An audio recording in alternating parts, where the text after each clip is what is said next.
शेतकऱ्यांचा खर्च कमी करण्यासाठी वीज बिल माफ केलं। आता 48,000 कोटींचं शेतकऱ्यांचं जुनं वीज बिल माफ।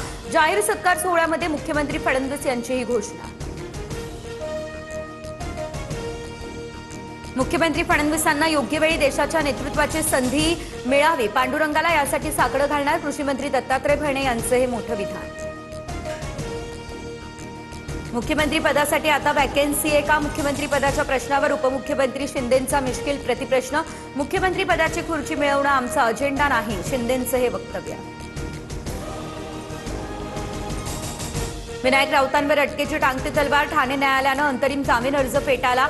सुनेच्या कौटुंबिक छळाच्या तक्रारीनंतर विनायक राऊत यांच्या अडचणी वाढल्या।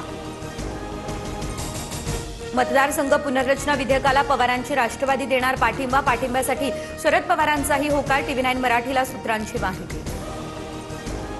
प्रत्येक राज्यामध्ये 50% जागा वाढवल्यास पाठिंब्याबाबत विचार करू। मतदारसंघ पुनर्रचना विधेयकाबाबत सुप्रिया सुळे यांचं हे अधिकृत स्पष्टीकरण। डिलिमिटेशन बिलाबाबत सामूहिक निर्णय घेतला जाईल। सुप्रिया सुळेंच्या भूमिकेनंतर संजय राऊत यांची ही प्रतिक्रिया। सोनम वांगचुक यांच्या उपोषणाचा आजचा 18वा दिवस। अन्नत्याग आंदोलनामुळे तब्येत खालावली। केंद्रीय शिक्षण मंत्र्यांच्या राजीनाम्यासाठी जंतर मंतरवर आंदोलन सुरू। इगतपुरीमध्ये पर्यटकांवर हल्ला करणाऱ्या आरोपींची पोलिसांकडून धिंड। हल्ला केला त्याच ठिकाणी पोलिसांनी आरोपींची धिंड काढली। सर्व 9 आरोपींना 18 तारखेपर्यंत पोलीस कोठडी। पुण्यातील पासपोर्ट ऑफिसला बॉम्बने उडवण्याची दिली धमकी। पाषाण भागामध्ये असलेल्या पासपोर्ट ऑफिसला धमकीचा मेल। बॉम्ब शोधक पथकाकडून ऑफिसची करण्यात आली पाहणी।